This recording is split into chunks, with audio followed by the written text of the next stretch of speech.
Saya tidak pernah mengira misi kita palsu, sampai saya melihat patung es aneh di puncak gunung. Sekarang ada kebenaran yang harus kalian tahu. 2 bulan lalu, sekelompok pendaki gunung menemukan pemandangan mengerikan.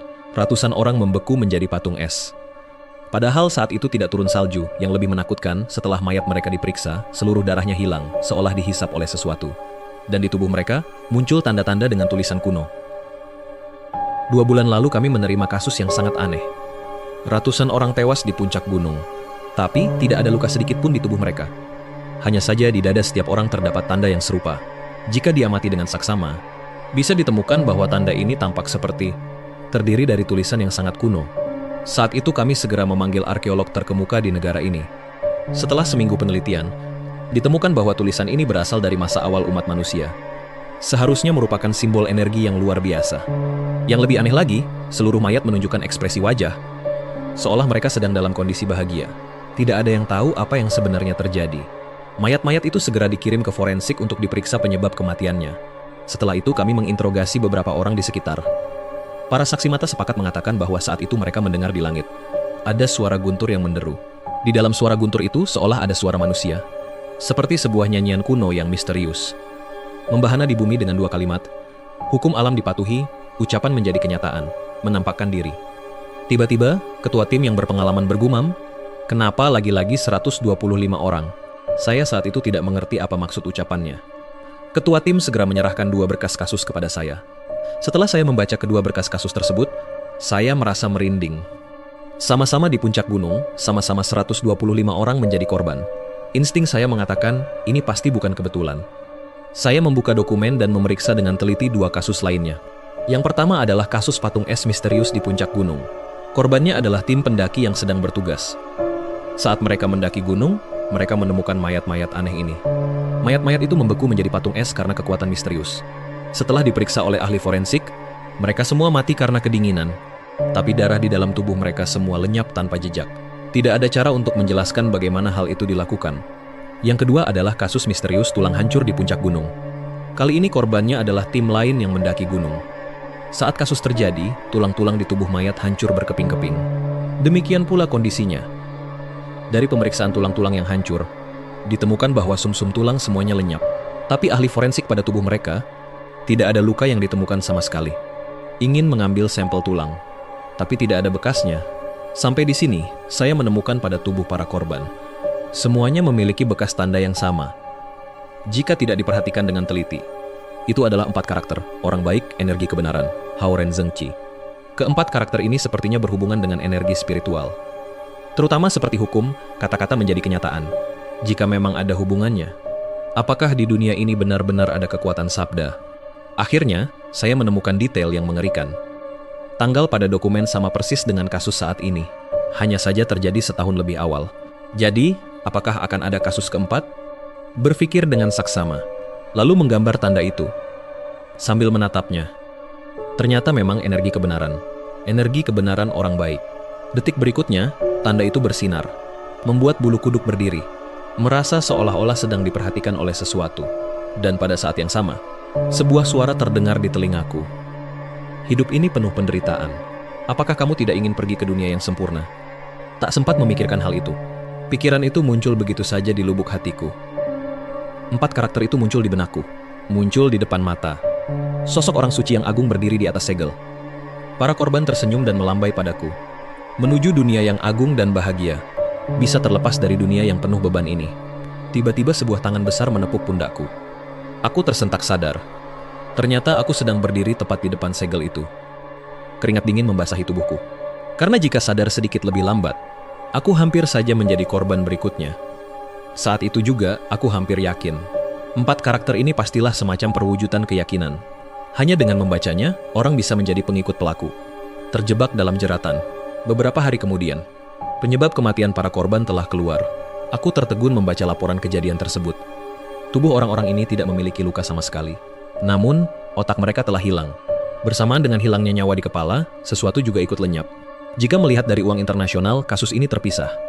Ada tanda yang jelas. Ada kandungan karbon hitam di tubuh korban tewas. Menteri Urusan Baru merasa itu adalah api kehidupan yang membakar tulang mereka. Karbon ini mungkin menjadi kunci untuk memecahkan masalah ini. Mulai mencari data tentang Gang Renbo Kifeng.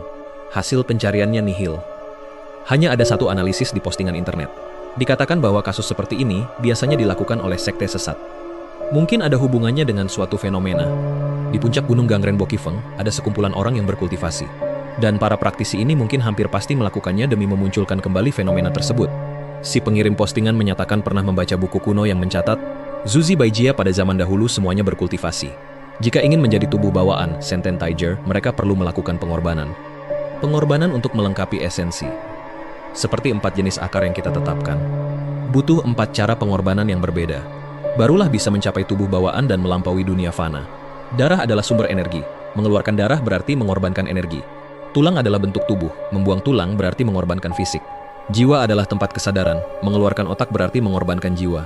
Mengenai esensi, Yuan, pengirim postingan juga tidak tahu. Seperti kata pepatah, langit memberikan 49, menyisakan 1 bagi manusia. Jika pecah, akan menjadi fenomena. Kali ini ada 125 orang yang dikorbankan. Jika dijumlahkan, totalnya tepat 500. Angka 49 pun pecah. Mengenai bagaimana melakukannya, seperti kultivator yang menggabungkan berbagai aliran. Pengirim postingan merasa kasus patung es adalah teknik angin dan salju dari kultivasi sihir. Seluruh tubuh yang terbakar mirip dengan teknik transformasi kultivasi fisik. Memecahkan prosesnya. Kematian orang-orang itu mungkin adalah metode kultivasi hantu. Tepat untuk melakukan trik memecah jiwa orang lain. Metode ini sepertinya bukan berasal dari kultivator biasa, melainkan apa yang disebut teknik memanggil fenomena. Tentu bisa menggunakan meditasi untuk memanggil berbagai gambaran. Cara membunuh orang dari jarak jauh itu adalah efek yang dipanggil oleh teknik tersebut. Jadi pelaku melakukannya untuk menyembunyikan identitas kultivator aslinya, sehingga memilih metode kultivator lain. Kasus-kasus sebelumnya juga begitu. Orang-orang ini seharusnya sudah merapalkan 4 kata itu. Mereka telah menjadi pengikut si pembunuh, rela mengorbankan diri mereka. Janji besar yang diberikan si pembunuh kepada mereka, hanya karena takut akan apa yang disebut sebagai transendensi itu. Jadi saya bertanya lagi tentang masalah karbon itu. Pengirim postingan menyatakan dia tidak tahu. Saya segera menceritakan semua yang saya lihat kepada Kapten Lama. Kapten memerintahkan orang-orang untuk menutup area Gangren Bujifeng. Kami berencana mencari tahu selagi ada waktu, di mana orang yang ingin muncul itu berada. Kami pun segera mendaki gunung. Tapi baru beberapa langkah, kami merasa ada yang janggal. Pemandangan ini tiba-tiba berubah menjadi hitam putih. Semuanya terasa aneh. Apa yang terjadi? Rasa dingin yang menusuk tulang menyerang saya. Bukan karena orang luar yang mengintai, tapi ada hal lain. Gangren Bujifeng sebenarnya tidak pernah ada. Itu hanyalah sebuah lukisan. Seluruh Gangren Bujifeng adalah sebuah lukisan dari si misterius itu. Begitu kita melangkah masuk, kita sudah terjebak di dalam lukisan tinta itu. Jika bisa bicara, tolong bicaralah. Saya heran kenapa saya hanya fokus pada hukum saja, hingga melupakan hal ini. Mungkin inilah bentuk pelarian dari dunia nyata. Hidup di dalam lukisan, bukankah impian bisa jadi nyata? Menjauh dari kerumitan realita. Saya kembali teringat pada simbol 2 ikan itu. Jangan-jangan semua orang di sini sudah teracuni oleh 4 kata itu. Semua orang yang ada di sini mungkin sudah jadi pengikut si pelaku. Tiba-tiba saya terpikirkan sesuatu yang buruk. Cepat, cek waktunya. Saya membuka ponsel saya. Betapa terkejutnya saya melihat tanggalnya. Sudah berubah menjadi hari terjadinya kasus Huagu tahun lalu. Tak disangka, legenda tentang kekacauan ruang dan waktu di sini ternyata nyata. Yang lebih mengerikan segera menyusul setelahnya. Saya menghitung orang yang datang bersama saya. Ternyata jumlahnya tepat 25 orang. Apakah ini berarti korban kasus Huagu saat itu? Mungkin saja adalah diri saya sendiri. Segala hal yang akan saya sampaikan selanjutnya mungkin akan melampaui batas pengetahuan kalian.